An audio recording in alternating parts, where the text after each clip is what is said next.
Et dans le cadre de la lutte contre le coronavirus au Sénégal, les enfants talibés et ceux en situation de rue sont exposés au risque de contamination et de propagation de la maladie, raison pour laquelle l'État du Sénégal, à travers des comités départementaux de lutte contre la pandémie, a mis en place des mesures d'assistance et d'accompagnement de ces enfants vulnérables pour les protéger du coronavirus. C'est un reportage de Daoudasso et des Bachir Djazboudian. Nous sommes à Rufisque, une ville située à 25 km de Dakar, à la préfecture de la localité.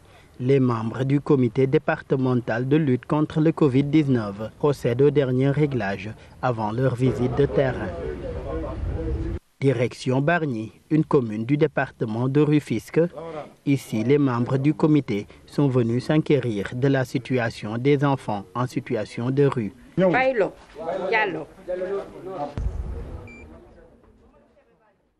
Ces enfants sont accompagnés et ce qu'ils souhaitent retourner en famille.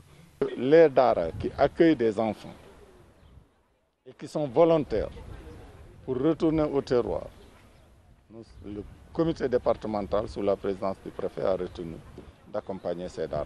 Donc le principe c'est le volontariat. Des enfants talibés, pour la plupart, les responsables de cette école coranique ont de commun accord avec les autorités voulu ce retour au bercail. Non, on a voulu retourner chez nous parce qu'à l'instant, on n'a rien à manger, on n'a rien à boire. Et si les enfants aillent dans les concessions pour demander de quoi à manger, les gens disent que bon, restez chez vous. Maintenant, pour rester chez nous, il faut qu'on a quoi à manger. À côté de ces retours, d'autres jeunes vulnérables sont maintenus dans leurs écoles coraniques ou d'autres structures appropriées. L'accompagnement se fera sur place. En nourriture, en denrées alimentaires et en besoins matériels, donc pour pouvoir en tout cas pour permettre à ces enfants de vivre dans de bonnes conditions et ne pas être dans la rue à manger.